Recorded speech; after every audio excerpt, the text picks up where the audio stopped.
Hello, everyone, and welcome. This is Michelle Holling-Brooks here from Unbridled Change, and you're listening to Soulful Practices podcast. More beings are awakening to the call of their hearts and soul to live a life that is in alignment with their true self, launching themselves on a spiritual wellness journey for evolving their systems from being subconsciously survival led to being consciously soul led with all aspects of their lives, with like true holistic health and wellness and being. That's the physical, emotional, mental, spiritual. And yes, we want to be in alignment too within our careers, our financial life, social life, and family life, and in recreation too. While the spiritual journey of becoming aligned with our true self throughout all facets of our life is absolutely amazing, it can also feel overwhelming, lonely, isolated, and leaving us not really know where to go next on our path of awakening. This podcast is dedicated to helping you along that journey. I've been on my spiritual and wellness journey for over 25 years now and been doing this full time as a soul companion, guide, and coach with my clients since I started Unbridled Change in 2008. And one of the main questions I'm always consistently asked is, hey, Michelle, what type of spiritual or healing and wellness practices will best support me on my journey of aligning to my true self? This podcast is the answer to that. Each week, I will share with you a new episode that brings you into the behind the scenes of my own personal soulful healing practices, and I invite you to join me in them. Each week, I'm going to be sharing with you a new soulful practice that is based off of what I like to call different pocket teachers. These are short mindful quotes, a spiritual key concept or healing concept, or a short text from a spiritual and growth teacher and wisdom teaching.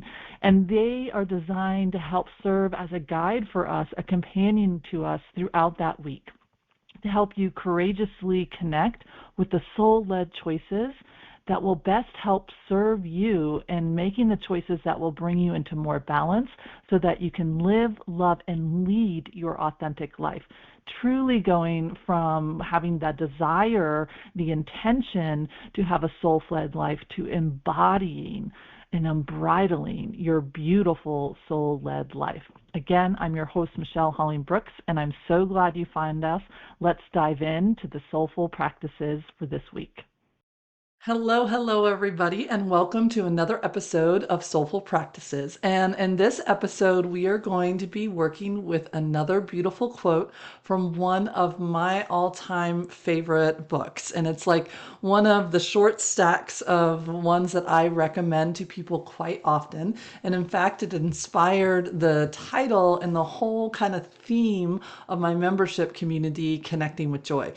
And I want to share this in this platform as well with Soulful Practices because it had such a huge impact on how I reorganized myself as far as my spiritual framework of how I choose to engage and work with soulful practices and self-work, and really engage and connect with that courageously living and embodying my life, like being actually incarnated and bringing that soul work into my everyday life.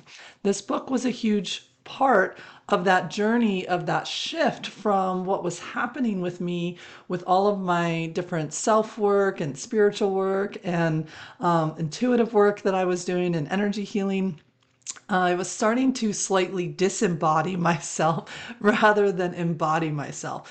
And this book helped me reorient on that beautiful seeker's journey that I was on, that was launched in my early 20s. And I found this book in my mid 30s. Came out in 2016, and it is called The Book of Joy. Lasting happiness in a changing world. And it is a really amazing book because it's like transcripts of conversations that happen between His Holiness the Dalai Lama, the late Archbishop Desmond Tutu, and Douglas Abrams, who kind of brought this beautiful question and answer and conversation interview forward of like really truly these two amazing men and their work that they do and the spirit and souls that they are really help. I mean, they're just embodying joy. If you've never had an opportunity to witness or to see the videos of the two of them together, it's absolutely like awe-inspiring. You can't help but smile and bring a laughter to your face at the same time. And when you kind of slow down and you feel into the weight that each of these individuals have on them, you know, the weight of a nation, the weight of all their peoples, the weight of people all across the world, looking for them to help them work with the suffering that they feel, to help them feel connected to more than their everyday mundane life, to bring joy, laughter, holiness, sacredness into their daily lives. You know, that's something that these two souls picked up that mantle and really embody and they share. And this book, the Book of Joy, is a wonderful invitation to explore that within yourself. So the quote is a little bit longer than I've been bringing in, and to kind of set it up, Douglas Abram had been kind of chatting with them about what are some of the different things that having and connecting and discovering more joy and allowing yourself to actually embrace joy, like what will that bring into your life?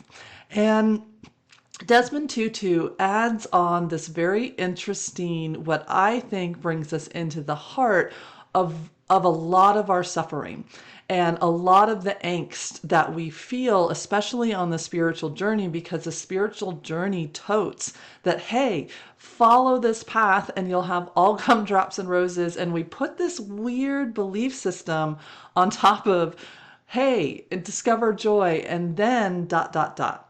And Desmond Tutu, in his brilliance, addresses this right up front in the book. And he says, discovering more joy does not, I'm sorry to say, save us from the inevitability of hardship and heartbreak. In fact, we may cry a bit more easily, but we will laugh more easily too. Perhaps we are just more alive. Yet, as we discover more joy, we can face suffering in a way that ennobles rather than embitters. We have hardship without becoming hard, and we have heartbreak without becoming broken.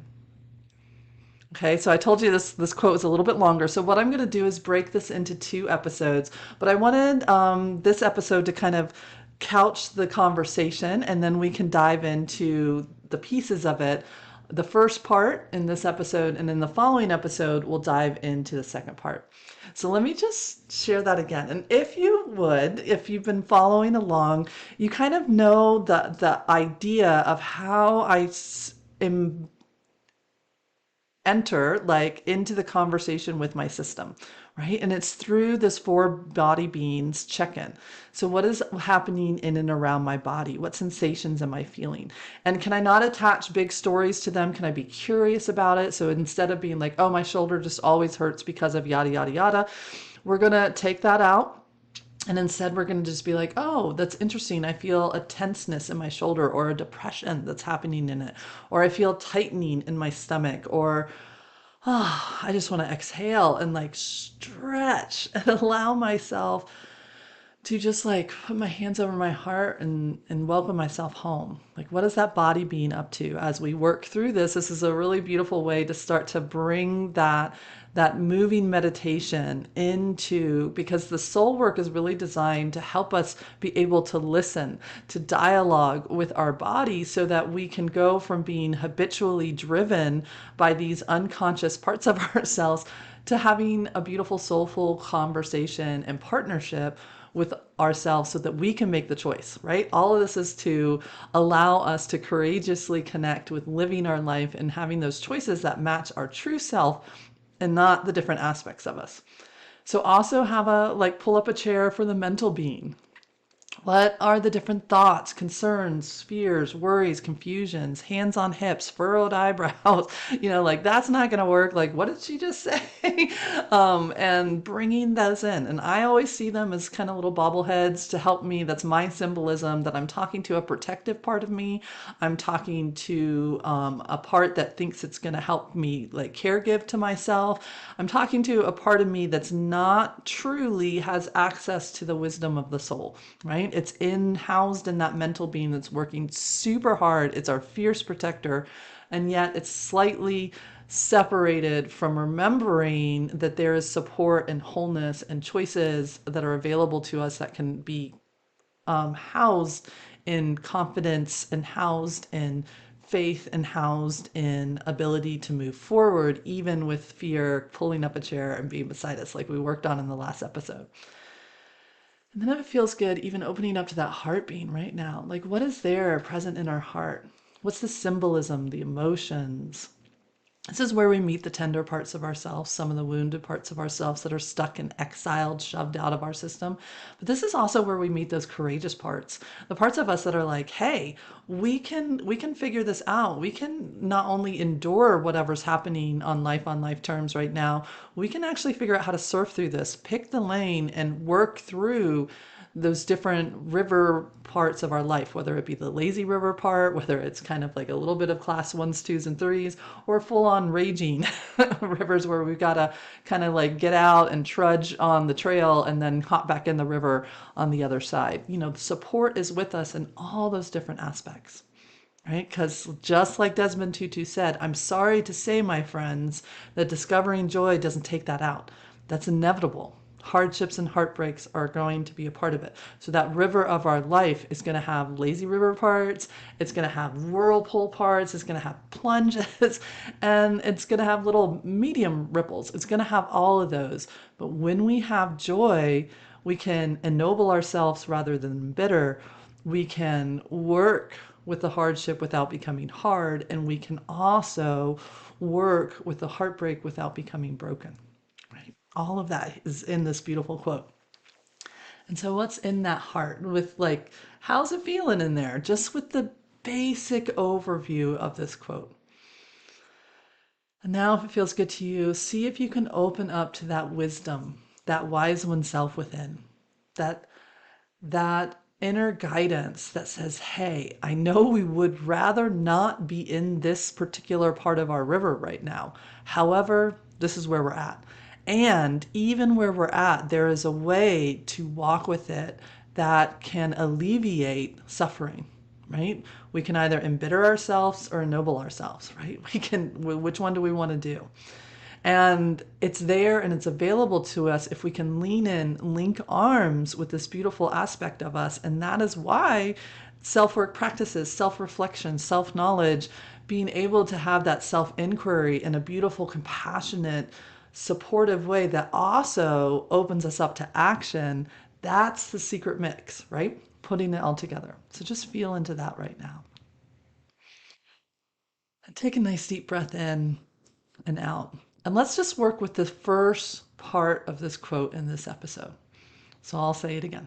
And just imagine if you have an image of the beautiful late Archbishop Desmond Tutu and His Holiness Dalai Lama kind of sitting there, just being with you, seeing you as a person, as a being, as a soul that's grappling with the everyday stuff that happens in Earth School, right? And just imagine that you're sitting there in this beautiful space and you're just kind of breathing with them, and they're open to hearing the struggles, the wants, the wishes, the desires, right? And that beautiful mentor is coming in and saying, I bet you thought that when you discovered joy, that meant hardship and heartbreak would go away, right? But I'm sorry to say, my friend, that discovering joy does not save us from the inevitability of hardship and heartbreak. Just imagine that beautiful face smiling at you. Feel that heart opening to you. Guess what? In fact, it's going to mean that we may cry a little more easily. We're going to feel each other. We're going to feel our lives. We're going to be in it and embodied with it. So that also means we have the opportunity to laugh more easily too, to find those little moments of grace, those heart connections, those aha moments that help kind of inspire us and give us a little dosing of the medicine of joy that helps us work with whatever hardship and heartbreak we are holding right there, whether that's ours or we're holding it for our friends, for our family, we're holding it for more the collective, whatever might be flowing through us at that moment. Just feel into that part right there. How's that sitting? That as we discover joy, as we give permission and comfort to our system to laugh a little easier, it also means we're going to cry a little easier, right? And it also means that we're not taking out the idea that our life will have hardships and heartbreak because we're actually going to feel more. We're going to be more in it and working with it. And here's like the little secret, the little twinkle in their eye as they look at you and they smile. Perhaps we are just more alive. So, as we discover joy, as we discover that fear doesn't need to have authority over us, that we don't have to be perfect in order to be blessed, as we discover that we can find ways to walk with fear, to shake its hand, to have it pull up a chair and say, okay, you're going to be here, and laughter, joy, moments of courage, moments of like, absolutely feeling that deep connection to another, to understanding and having that beautiful empathy, right? That's going to also be there too, and that means we're more alive, right? That we are actually embodying ourselves and working with it. And there's some laughter as they're saying this because they know that it doesn't mean that we're like taking ourselves out of life. We're actually bringing ourselves into life, right? And so when I read this book and I got to this part of this quote, and we'll go to the next part in the next episode, I just like right here, just this little point, this means I'm more alive. This is when I realized that I had been working with all the beautiful spiritual practices that I was discovering from the mystics, the different shamanic teachings that I was learning, the different energy and healing techniques that I was doing and working and discovering, all of the different mental health practices that I was building this eclectic toolbox from the time I was 23 and kind of launched on this journey. That what launched me on this journey was really the myth, the carrot, that the seduction, if you want to call it, of the soul saying, hey, if you come to me, you're not going to have as much suffering. I had taken one of the Four Noble Truths that are in Buddhism, and I looked at the first one and it says, hey, life is pervasive suffering. This is just what you're going to have to accept. And then I kind of like skipped through some of them and I got to the one that said, and you can transcend it. And you can, neutralize that suffering and you can hit nirvana and all that stuff. And I was like, that is what I want. That is what I want to figure out how to do, because this dumpster fire thing that I feel like I'm in right now, I don't want to feel this way again. I don't want to feel this level of betrayal. I don't want to feel this level of pain. I don't want to feel this level of like disillusionment with earth, with life, with love, with all of these things, right? Like I had just gone through a really devastating time in my life. The way I thought my life was going to package itself and be together for the rest of it, had crashed around me. And I remember looking into the mirror and being like, I don't know who this person is looking back to me. She had hollow eyes. She was so incredibly disconnected. She didn't want to be on earth. She didn't want to be like connected to this thing called a soul. She didn't understand these human beings. They were crazy. She was like, everybody is just hurting everybody. There's a saying in the mental health world that hurt people, right? And that's all she saw. It was it. She was completely submerged. And that is when I received a beautiful blessing in a vision from my animal soul companion, Baron. He was a beautiful German Shepherd. I absolutely love his soul. I'm so glad that he's just popped in. He showed me a vision of me. And he's like, why don't you see her? Why don't you see how amazing she is, how worthy she is, like how much light she has? And he showed me this beautiful vision, like a little bit of an outline of a human, but the light just coming out of it. And she was free and she was kind and she was compassionate and she was strong, right? It was like all of these beautiful things. And I was like, I don't remember her, right? And I also know that animal beings, they don't lie. This beautiful soul was showing me truth and it awoken something in me that I did not see when I looked in that mirror, right? And so I made him a promise at this moment, this complete desperation moment when I was like, that's it, I'm out. I don't want to be here. I don't want to go through this pain, this suffering, this hardship, this heartbreak. I don't know how to get through this river. I don't have the skills. I don't have the desire. I don't want to do anything. And when he showed me this beautiful vision, I was like, wow, that's real. She exists. I don't know where she is. I don't know how to connect to her. I feel a slight connection to her, but I want to find her. I want to be able to bring her back in. So the carrot that I had was that when I found her, I would feel all joy, all laughter, all strength, all courage, all these other things. And my life would, naively, this was really what was behind me. If you asked me on paper, did I believe this? I would tell you no. But really, when it boiled down, I was like, my life should be scot-free. Like it should be smooth sailing, it should be ease and grace. And once I get enough of my burdens, the suffering, this backpack that was weighing me down off my shoulders, that's the way it's going to be.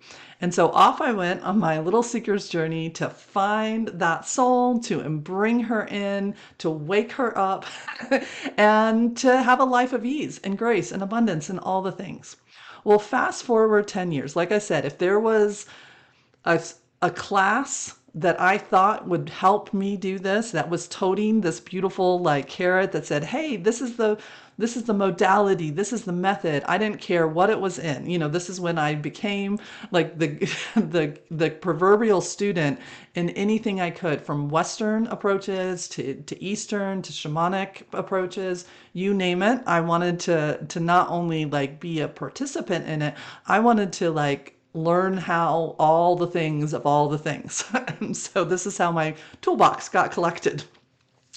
And as I was doing that, every place I went into, I would feel, oh, this is it. And then I would hit a hardship and a heartbreak. And I would think, oh, what am I doing wrong? I must have more limiting beliefs I need to clear. I must have more of this. I must have more of that. This must be a past life. This must be a future life. This must be. And I was like this huge shadow detective. Why? Why am I having a bump in my road right now? Why am I having a crash in my road right now? And it just was a very harsh environment to be in within me, because I kept feeling like responsible for any time there was a part of my river that wasn't gumdrops and roses, wasn't flow. And every like different places I went to were like, well, just, surrender, just go into the flow. Just so, and then I was like, I am. Be here now. Like all these other things are coming in, and I was like, I'm trying. I was like, the image I have now of me during that time is like this white knuckled, restricted, like almost straight jacket. Like I just have to be perfect, and then everything will be easy. And it kind of really came to a head when, in my mid 30s, when I was sitting there and I was having a very significant dark night of the soul moment. I realized I was very detached again, almost not as hollow as what I had been early on, but there was a separation that was happening in my life, that I was living the life that I had absolutely felt guided to construct. I had started my own business, Unbridled Change, right? I was serving and working and doing beautiful, amazing healing work with the clients that were coming through our doors, and allowing them to find themselves and find that light within them. And it was gorgeous. It should have filled me up, right? I should feel completely okay. with it, right? And I had this beautiful partnership and partner in my life who supported me and wants me to shine and do everything. I had my daughters, right? Like I had these two little beautiful beings that I loved their laughter. I love the giggles that they brought into my life and the opportunities and the expansion that I felt to be in that connection and that love.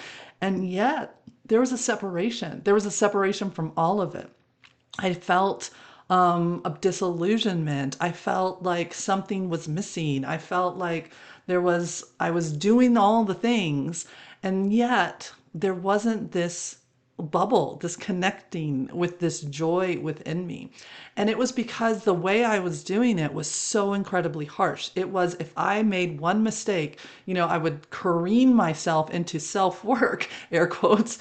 And, really it was I have a beautiful client who calls it wire brushing. Like I was wire brushing myself, I was raking myself over coals, and I had these expectations for myself that were just absolutely stifling. If I made one mistake or one thing showed up in my life that wasn't in quote gumdrops and roses, then I believed well, I must have done something wrong. And I started to realize when I read this part of the book, it's like I got pulled into this spontaneous vision. And this is where that idea of this vending machine, I realized the way in which I was partnering with my soul. The contract that I had made up and put some disclaimers in there was that when I follow my guidance, when I step courageously into my life, when I allow myself to do all the things that are all in the joy, and I have laughter and love and everything else like this in my life, then it should not have hardship or heartbreak. So therefore, if that happens, I've done something wrong. Right? Or the universe has done something wrong, or somebody else has done something wrong. There was blame. And that's where I realized this whole myth that when we bring these spiritual practices into our life, that it takes out the inevitability of hardship and heartbreak, that myth was crushing me. It was causing me actually to disembody myself. It was causing me to be in a constant observer state versus a being state. It was causing me to think that my goal was to reach this transcendent of neutrality that didn't feel. And I had locked into this belief that these lower level emotions, these lower level experiences, this hierarchy of things shouldn't happen if my quote vibration was at a certain one. And the result of it was absolutely soul deadening to me. It was the exact opposite of what I was going for. Now, I wouldn't take one moment of that 10-year journey out, because in that 10-year journey, I did some amazing like ahas, reconnecting with my beautiful intuitive self, embracing it, learning how not to let it just completely overwhelm me, right? Learning how to be able to work with my intuitive and my five senses together, and then also learning how this thing that is us works and where it gets wrinkled in separation and lost in dis-ease, and how to bring it back into wholeness. So it was a beautiful thing. However, it was didn't have a lot of grace in there. There wasn't a lot of room for me to do repair work with myself and my life, because I believed if anything that wasn't gumdrops and roses existed, this Chiquita did something wrong. Or I had to go to the universe and say, look, vending machine effect is what I call it. I put in my 50 cents of things, and I pushed a 5 because I shot that rocket of desire out there into the universe. And now I'm not getting anything back. And I'm not getting A5. And instead I got this other weird thing, or I didn't get it at all. And I don't understand. So I was really, really stuck on this transactional way of working with my soul, and not this beautiful partnership, this mentor, this soft place to lean into to help me work with life versus try to control life. Right. And so this white knuckled Michelle and we had to come toe to toe, and we were like, yeah, that's not going to work. We can't keep going like this. This is like literally dividing our system. We are riddled with pathogens. We're like the most healthy, unhealthy person out there. We need to figure out a better way. Right.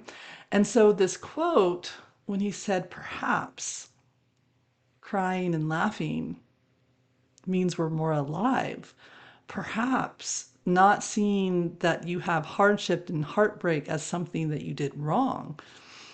Perhaps if we can come over here, the suffering piece can soften. We can do the real version of transcending, which is like the suffering is in my response to how I hold and work with that stress. So I love all the stress studies that are out there right now because they're saying, oh, manage your stress, manage your stress, manage your stress. We're always going to have stress.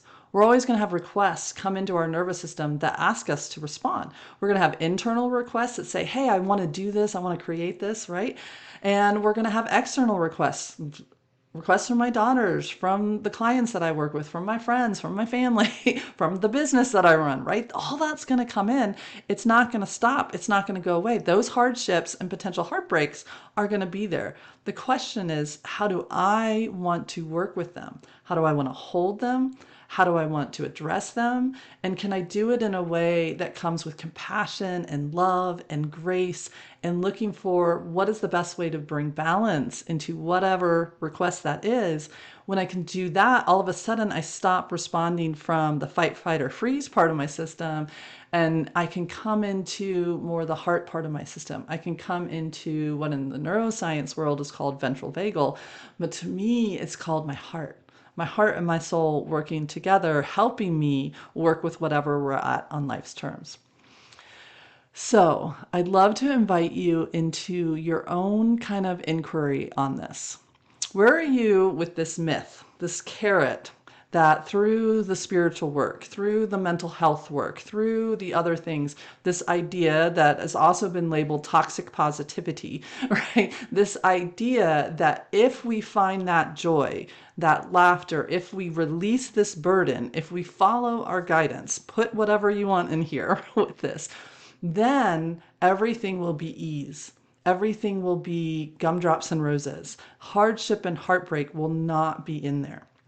Just feel in and imagine that they're kind of smiling at you and they're saying, hold up. Don't just say, yeah, I know that. We're not looking for that surface first response back. We want to really get curious. We want to really allow ourselves to sync with this and say, okay, I might know that. Like on paper, when I read this, I was like, yeah, I know that. But when I softened and that vision came in and I saw the way I truly was partnering with this thing called the soul, and then I was white knuckled and just no room for grace, no room for trying and picking myself up and learning through those things. No room for allowing that I'm not responsible for every moving part of the universe. It's like when I softened, I was like, whoa, Michelle, this is a lot of weight. This is a lot of restriction. This is a lot of density and division in your system. And it's the exact opposite of what you truly believe. And how can we start to unwind this, soften this, and let this go? So I'd love to invite you into a little inquiry right now. Just really kind of feel into it. How do parts of me believe the myth that Desmond Tutu is beautifully inviting us into, right? That this book of joy, His Holiness the Dalai Lama and Douglas Abrams are inviting us into. Finding joy, discovering joy, I'm sorry to say, does not remove us from the inevitable hardships and heartbreaks. We're going to laugh. We're going to cry. We're going to feel more. Perhaps that means we're more alive. So the practice this week is looking at how and what are the conditions that we're willing to be alive in. Are we willing to work with what these beautiful souls are inviting us into accepting? That it's going to be a mixed bag in here. It's going to have the different things, and it's not about a lower level emotion, because most of the time, the fear, the sadness, those are just messengers for another part of our body. And most of the time, too, they're just waves coming in and through us and out. And half the time, heck, they're not even attached to us. So that's a whole nother topic, right? We're feeling it. We're connecting. We're being in it. And so if we can hold that more as a sign that we're being more alive, more embodied, then the question becomes, how do we want to meet that? Right? And that's what we'll dive into next week. But this week, we just got to explore where and how am I willing to be alive? And where and how am I putting terms and conditions on I'm willing to be alive and engaged if ... right? And so this week I invite you to take a beautiful breath in and out, and if it feels good to you, to set the intention this week to help me see, sense, feel, know where I'm willing, truly willing, not just idea, but my body being is willing to engage with life, even if it's not perfect, even if I'm in a part of the river that I'm not loving. And how do I open to the support within that? So that's my intention this week, to help me be able to notice, become aware of the ways in which I slightly withdraw myself from life, judge myself for what is present in life, and cut myself off from the guidance that is trying to help me maneuver through that part of my life with as much grace and ease and balance as possible, so we can be more alive. I ask to help set my attention to be guided to those moments in which I have hands on hip and furrow brow and feel that this shouldn't be happening, that I did something wrong. Pick your top. These are my top ones. That I don't want whatever's happening. I can accept it, but there's parts of me that don't want it. And so they're withdrawing from leaning into my soul and asking for help. So I want my attention to be brought to those moments throughout this week in subtle ways and in big ways, right? And then I want you to allow that Reiki energy, that beautiful soul's guidance. I invite you to help that flow your attention to the guidance that is there that could help you lean in to tend to the wounded parts of you, and also hear those courageous parts of you that are ready to say, and here's another option, right?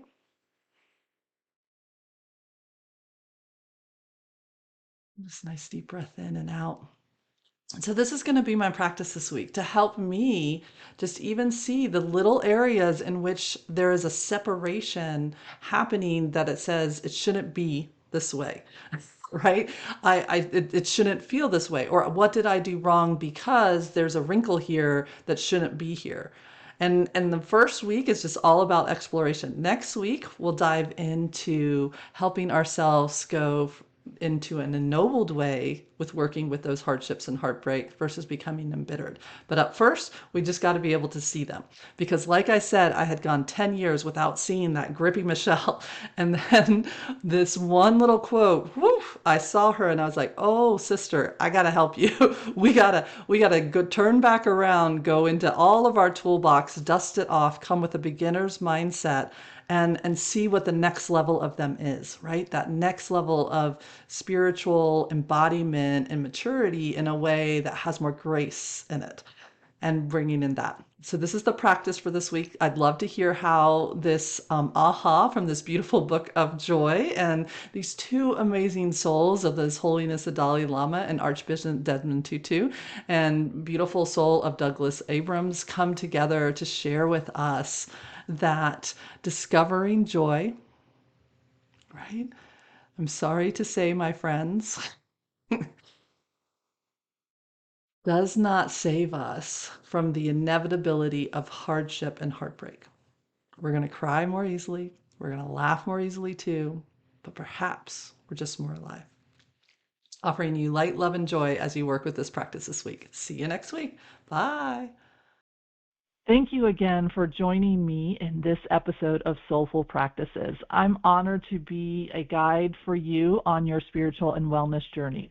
Your commitment to becoming soul-led within your life is a gift to both yourself and to every being. Together, as we become more aligned with our true self, we truly do create those ripples of light, of love, of joy that goes out to all beings and empowers us all. So please share what parts of this practice spoke to you. Share with us your ahas or how this practice is working with you throughout the week as you go throughout your daily life.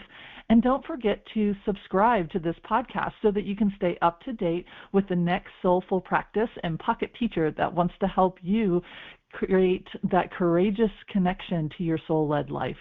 If you feel called to share this podcast with your friends and family or to write a review, please do so, because it will help increase that beautiful circle of soul-led companions throughout this world.